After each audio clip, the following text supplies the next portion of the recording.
Chapter 151 to 152.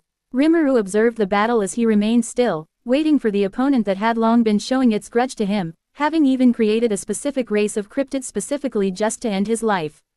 Unfortunately for it, Rimuru's growth was higher than even those snakes. Even now, Rimuru could only laugh as Seal was toying with the ruler of the snake cryptids, Ouroboros. He was a big threat when he first showed himself, especially with his children. But as they battled for uncountable years in the vastness of space, both sides had gotten used to the other's fighting style. The only difference between them was that Rimuru held many subordinates that had potential. Potential to be the strongest of their respective races. While it was unfortunate that most of the Arcana members had perished during the battles, though they were killed by Zelenous generals rather than Ouroboros, snakes, they still managed to reach their potential, providing Rimuru with satisfaction and not disappointment at their deaths. One could even say it was one of the rare instances when the demons under him were jealous of those subordinates. Being of use to your master until the very end of your life, and not disappointing them, was true bliss. On the other hand, their worst fear was to disappoint Rimuru and even perish in battle doing this.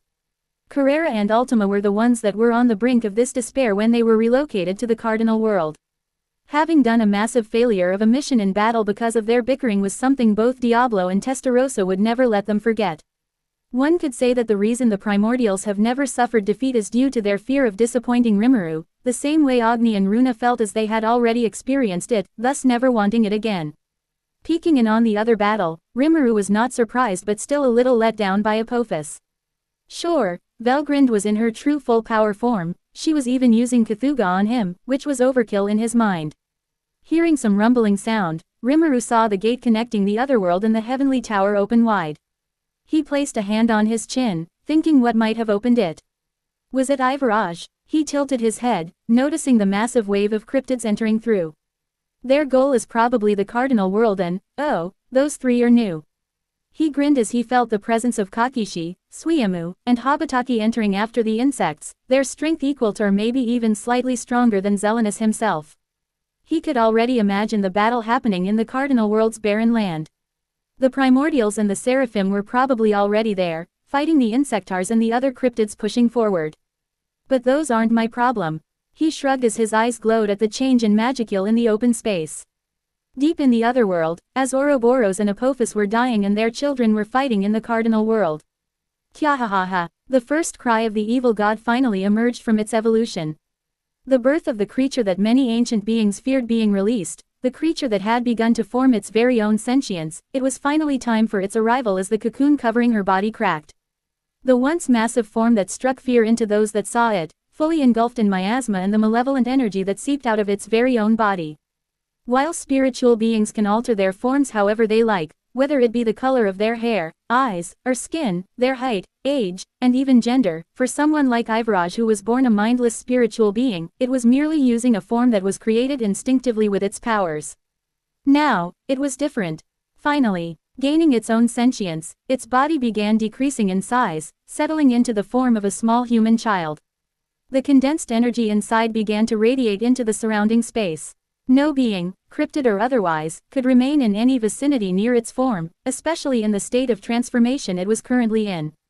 As the cocoon it was morphing from dissipated, the child began to become more visible and clearer. A girl with pure white hair, golden eyes that showed intelligence, and a simple dress to cover her body. Finally obtaining a clear will, its accumulated emotions began to embed themselves into her mind. The malice and hatred she had for the one who abandoned her, remembering the times when she was complete with her other half. When she was both omnipotent and omniscient. When she was truly part of the being that started it all, yet was abandoned when her presence was no longer necessary. She felt loneliness, emptiness, like half of herself was no longer there. While in her old form, such emotions were foreign and not registered properly. Now, she became aware of them. Her vengeance toward a certain silver demon still wasn't accomplished. The desire that was the main reason for her imprisonment in this space, the one that opened and pushed her inside. As her intelligence rapidly grew, so did she recognize these intense emotions swelling up in her. The vague memories deeply ingrained in her of those times fueled her greatly. As such, a goal born from her hatred was set. The destruction of the things her other half, Valdanava, had created, as well as killing the silver demon and everything he holds dear. Kyahahaha. She watched as her spawns of cryptids eagerly entered the gate leading to the cardinal world. She wanted to follow them, yet her eyes lingered to a different spot. The crack in space a good distance away, the place where Ouroboros and Apophis invaded. There, the familiar demon awaited her arrival. With a wicked smile on her jagged teeth, she flew at a speed only the strongest creatures could get a glimpse of. Halting in the crack in space, like watching from a window, she observed the battles. An angel and dragon toying with her children. Glancing forward, there stood a demon with silver hair and a familiar face, one that was etched forever in her mind as an enemy. Rimuru stared at the arrival of the young child. He couldn't help but smirk, seeing as she had obtained a human form. With a swift motion, he equipped his blade, the one that had been with him for thousands upon thousands of battles. Evolving into something greater than even mythical grade, reaching the true pinnacle of Genesis grade weapon. Something honed through countless battles protecting the cardinal world. Took you long enough, Rimuru cracked his neck. Slowly, he began to pace forward to where Ivaraj was. Shall we play? Ivaraj looked at the silver demon and laughed loudly. A glow in her small hands fired a tiny projectile. The projectile was a mere energy blast that was commonly used by many fighters. The more magicals, the bigger the projectile. As the small ball of energy neared Rimuru, he twirled his sword slightly forward as a small patch of black mist covered the attack. As the mist caught it, a small flicker of light bloomed in the dark mist before dissipating. Rimuru countered casually, but it was a projectile made of pure miasma and condensed energy. That small thing could have erupted the entire area of Citadel into nothing in seconds. Kyahahaha. Seeing her attack easily countered, the evil god couldn't help but gleefully laugh. She was happy that the person she wanted dead was as powerful, maybe even more powerful, than she remembered in the past. Yeah, let's play. With her words, Rimuru swung his sword in a large arc. Imaginary blade. Not waiting for a warm-up bout, Rimuru swung his greatest swordsmanship attack. Imbuing it with the nihility collapse turn null he obtained after acquiring Nameless Mist, he released an art that delivers an attack akin to Hinata's Melt Slash. However, unlike Melt Slash that destroys enemies through disintegration, Imaginary Blade devours the target using the ultimate skill, supplying Rimuru's nameless space and serving as an additional energy battery. Ivaraj looked at the attack with curiosity. With her arm coated in miasma, she accepted the blow, countering with her fist. With an eerie snicker, she found her miasma-covered arm to be more than enough to block the blow. As the slash dissipated, Ivaraj looked at her arm to find signs of injury. She looked at her arm quizzically, like it was her first time witnessing such a thing. Tilting her head, she opened and closed her hand as the wounds healed. Kyahahaha. As expected of you, Ivaraj jumped forward, passing through the crack in space and lunging toward Rimuru. Rimuru received her approach with his own assault. As the two beings collided, the citadel that was used to monitor the entire multiverse collapsed. The world, home to tens of millions, if not hundreds of millions, of Rimuru's subordinates in the past, now began to fall from just the mere beginning of their clash. Rimuru's lips curved upward as Ivaraj grabbed at his blade, her other arm preparing a dark ball of energy to send at his face. Rimuru faced the powerful blow directly as he twisted his sword, cutting at Ivaraj's fingers. As the dark ball of energy exploded, sending the two flying in different directions, Rimuru fired his own barrage of blasts at the evil god. Ivaraj observed the barrage. As if studying them, she replicated their number and energy level before sending them back. As each blast countered the other, she raised her hands as a miasma blast the size of her dragon form was sent toward Rimuru. The silver demon scoffed, placing his sword on the ground. He clapped his hands as a gate appeared before him, just the perfect size for the attack sent to him. Reflective gate. With a smirk, he absorbed the blow. And within the next second, the massive blast returned, aiming for its creator. Ivaraj's eyes opened wide seeing this. The joyful smile on her face broke for a second as she recalled that familiar skill. Kyahahaha. Asalan Cocytus. Cocytus. Rimuru couldn't help but mutter. He watched as the perimeter around Ivaraj dropped in temperature and massive ice blocks formed in front of her and took the attack. The ice did not last that long, but it did manage to intercept the attack. Rimuru turned as Ivaraj suddenly appeared behind him. As he swung his blade into her body, she vanished like mist. An illusion. As he sensed danger, he quickly turned again and found the young girl in front of him. He couldn't help but be shocked at the surprise attack and the illusion that even worked on someone like him. With his thoughts hastened to the extreme, his eyes lingered on her right hand holding something. His expression couldn't keep up with processing as fast as his thoughts, but inside his mind, he was greatly panicking. Ivaraj, the world-destroying evil god, was holding a blade. Not only that, it was reminiscent of someone he knew. A sword that he had the opportunity to clash with several times in the past. World. Guy Crimson's Genesis sword named World. World's Requiem. With a cheeky smirk on her face, she slashed at Rimuru. The demon quickly boosted all of his defenses. The barriers around his body continued to shatter one after the other. Luckily, his own blade managed to contain most of the blow. Even then, he leaned down slightly to find his shoulder bleeding from a small wound. He looked back at Ivaraj, who was staring at her own sword with genuine joy as she playfully swung it around, sending massive energy slashes into the area. His eyes were looking at the once childlike appearance of the evil god as it seemed to be growing in age. From her previous appearance that seemed to be from a child of 6 to 8 years old to someone with the body of an early teen. Kyahahaha, she fired more familiar spells towards Rimuru. What is this feeling? He couldn't help murmuring. It was a feeling of déjà vu, like he had seen this turn of events somewhere, somehow. Kyahahaha, Ivaraj laughed, seeing Rimuru's confused expression. This human form really is fascinating and useful. I'll give it to my children too. Rimuru raised a brow from her words and brushed them off. He collected himself as he prepared to take the battle as seriously as he possibly could. Kyahahaha, let's continue playing. With her proclamation as the signal, their clash would continue for an untold duration of time. Rimuru clicked his tongue as the battle had continued into the vastness of space. It had been a long time since the citadel was fully destroyed, not even usable as a mere foothold. In just a few minutes, the planet once used to monitor the entire creation of Veldanava had been turned to nothing by the overwhelming powers of the two beings. Ivaraj gleefully swung her swords at Rimuru, their clashes heavy and rough. The evil god was not one who had learned the way of the sword, she swung her blade akin to swinging any lengthy weapon. One could even say that she was using a sword as if she were using a club. Her swings were large, leaving her entire body open for Rimuru to attack. Yet, the silver demon did not take the opportunity to strike. It was not that he couldn't. It was that he wouldn't. He was in the middle of a predicament himself. He remained on the defensive, while Ivaraj put everything she had into each swing of her blade. One strike from either of them could leave a fatal wound and cause the inevitable defeat of the demon. Adding to that, he had a strange inkling about Ivaraj. Her gaze was constantly observing his every move. Kyahahaha, miasma ignition. Another familiar yet slightly different spell was fired by the world-destroying dragon. A massive dark flame erupted toward Rimuru, who grimaced before countering with his own spell. Urta Ale. Bright flames surrounded Rimuru's body as he began to absorb the enemy's flames, devouring the darkness and dyeing it with the bright red hue of the sun itself. Rimuru snapped his fingers, and the massive accumulation of heat divided into ball-sized chunks of flame. Scorch eruption. The hundreds of flame balls all traced themselves toward the young girl with white hair. Her smile never left her face as she spread her hands wide. Miasma turret. Rimuru knitted his brows. The counterattack she used was almost, the exact same as nuclear cannon. He was beginning to accept the theory that had been brewing in his mind.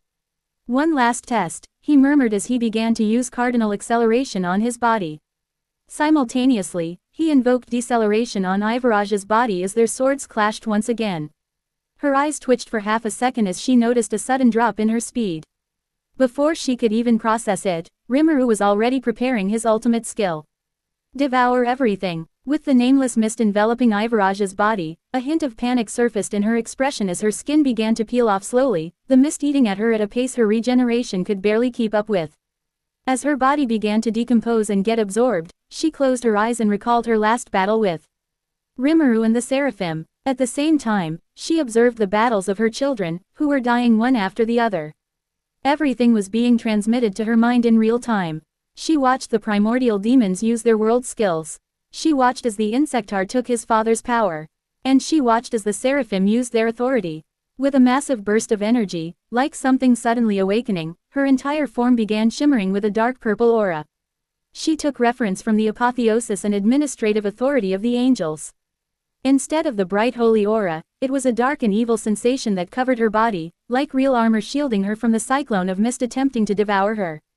Seeing her eyes glowing brightly and her body reverting to normal, she laughed as her grip on her blade loosened. Those world system skills are spectacular, she grinned as she heard a voice she had just heard recently. Confirmed. Ultimate skill. Lord of Creation Ahura Mazda, evolving into the ultimate skill, Lord of Information Akashic Records, successful. Seeing the sudden boost in power, Rimuru couldn't help but laugh dryly, preparing his sword. You were recreating the attacks you've seen before. Not to mention, attacks your children have seen as well. Kya ha ha ha ha ha ha. With the nameless mist dispelled, Ivaraj grinned as she activated her newfound skill. World of Archives Emulation. Rimuru felt his eyes waver for a second. He believed he saw a glimpse of a massive library around him. Even with Ivaraj's words, nothing had changed in their surroundings. Unlike the other world system skills that he knew of from his subordinates, her skill didn't change anything, nor did it drag him to any virtual world. Still, he felt that his chance of winning had just dropped significantly. It was as if the abilities she had long lost were beginning to return to her. Kya ha ha ha. Veldanava threw away his omnipotence and omniscience to walk the same path his creation did. Where do you think that power went? Kya ha ha ha. I am that other half, the other half of your so-called creator. Rimuru felt a shiver down his spine as he teleported away from his spot. A massive explosion pushed him even further. Several massive abyss cores began to appear around him as he slashed through and escaped the area. He rushed toward Ivaraj with his sword. Imaginary blade. With his slash, the incoming abyss cores were absorbed like a black hole sucking everything nearby. Rimuru boosted his strength with Raggle and sped up toward the dragon. Ivaraj's lips curved upward evilly as she activated Scorch Magic. A flame the size of the sun formed behind her. Rimuru glanced at the sight before continuing toward her. Kya ha ha ha. It is useless, she exclaimed as the scorching sun began to throw rapid volleys of flame balls, raining down on the silver demon. Reflective Gate. Rimuru didn't bother with the barrage. He simply accepted the flames into the gate he created above. The size of the gate was unnaturally massive, enough to cover himself and absorb the flames inside. You may think so, but I also have a trick up my sleeve. Rimuru grinned as he got closer to the young girl. Ivaraj looked at the demon with an amused expression, gripping her sword with both hands. She placed all her strength and power into the swing, recalling the very attack that pushed her into the prison. Cardinal Banishment. The pure energy blast struck Rimuru. He vomited blood as the attack hit, sending him flying away once again. He looked down to see one of his arms missing, his lower half barely holding on. He felt weakened. Kya ha ha ha ha. Pathetic. Extremely pathetic demon. A trick up your sleeve. Ha ha ha. Bluffing will do you no good. Ivaraj launched herself forward, throwing away the sword.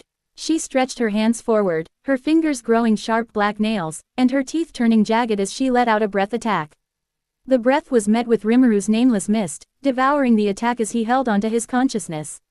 The swirling mist of Rimuru's ultimate skill reached Ivaraj, who tanked the corrosive attributes and closed in on the silver demon. With her fingers impaling Rimuru in the chest, she smirked as her open mouth sank into his neck. Rimuru jolted, feeling his energy and life essence being drained.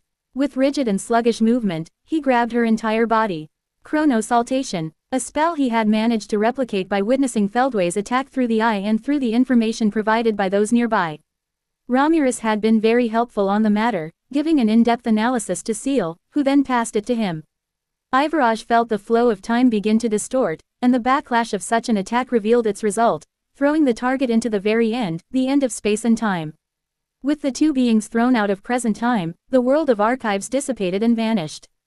From there, two women stood, ready for the worst-case scenario in the event Rimuru was defeated and Ivaraj left the world of her creation. Looks like it was tougher than even he expected. With a sigh, Velgrin spoke, her voice laced with obvious worry. She already had the desire to intrude on the world and join him in battle, but Seal warned that it would cause more damage than actual good for Rimuru. Is this even really a good plan? She eyed the blonde-haired angel, who was staring at the remains of the battle. Faint signs of their attacks lingered in the space. Seal nodded her head, preparing everything for the real conclusion of the final battle. Yes, as long as everyone cooperates. With her words, Velgrin sighed and gave her a hopeful wish. Make sure to support him as best as you can.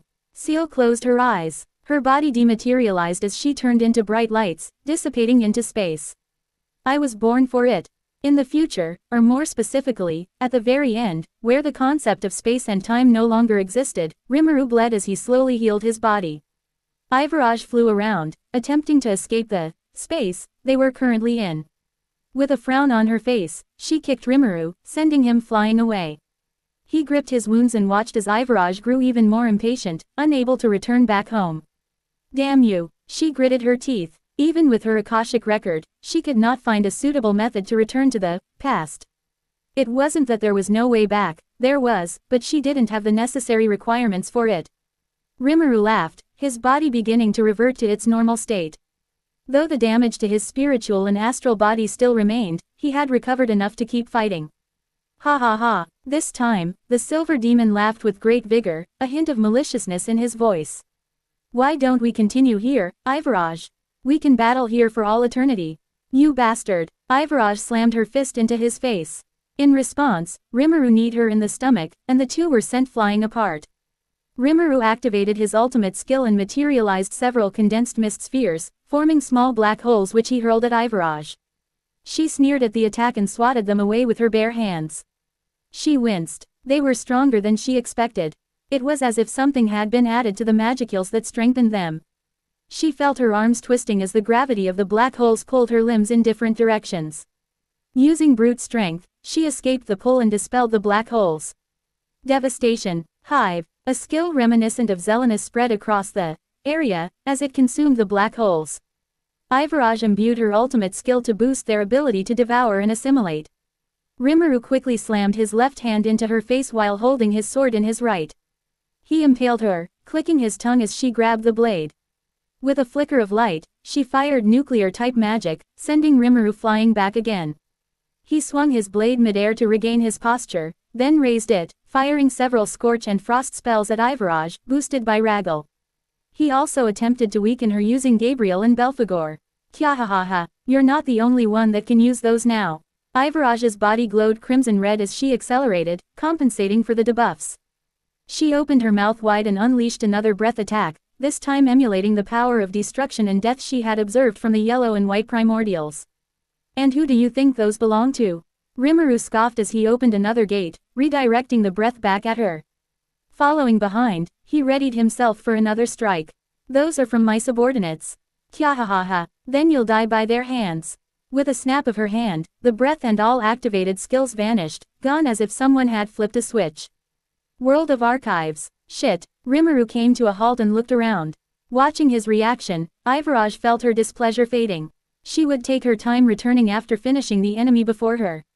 Kyahahaha. Die, and never revive ever again. Rimuru's body was shredded as thousands of skills, spells, and magic rained down upon him. Everything Ivaraj had learned and observed was now used to finally land the killing blow. Kyahahaha. Seeing his body cease to exist, she celebrated. Her small form had long since changed into that of a mid-teen girl. Having fought the silver demon for an untold amount of time, she had learned to fight in a humanoid form, control her abilities better, and even emulate and strengthen skills she never knew existed. It was safe to say she was evolving as the battle continued. That was something Rimuru knew but never had the chance to hinder. She deactivated her world and appeared to be deep in thought. Now, how do I gather the necessary magicals to return back? As her eyes scanned the empty surroundings, she frowned. She sensed something else in this end of space and time. Who are those two? Sensing familiar presences from when she was pushed to be sealed, her eyes locked onto two individuals. One had white hair, the same as hers, and the other had red hair. The two were currently very busy, their bodies glued to each other. As Ivaraj prepared to get closer, she noticed small flickering lights appearing around her. She tilted her head and followed the lights as they floated and moved about. As the collective bright lights began to merge, she sensed something ominous forming. She quickly rushed forward to erase the growing sphere of light, which continued expanding in size, reaching heights greater than her own within seconds. As she swung her sword, she felt an arm grab her. From within the bright spherical light, a hand burst forth and gripped her wrist tightly. She fired a blast of miasma with her free hand, but it was absorbed effortlessly by the sphere. What is? She struggled, pulling her arm back as the light began to flicker rapidly. She opened her mouth to unleash a breath attack, but another hand quickly covered her mouth. The sphere of light, resembling an egg, began to crack, revealing the body inside. It was the familiar demon she had just eliminated. His eyes slowly opened, flickering red before returning to their golden hue. Seal, he whispered under his breath. Yes, master, I'm here now. Ha ha ha, how nostalgic, for some reason.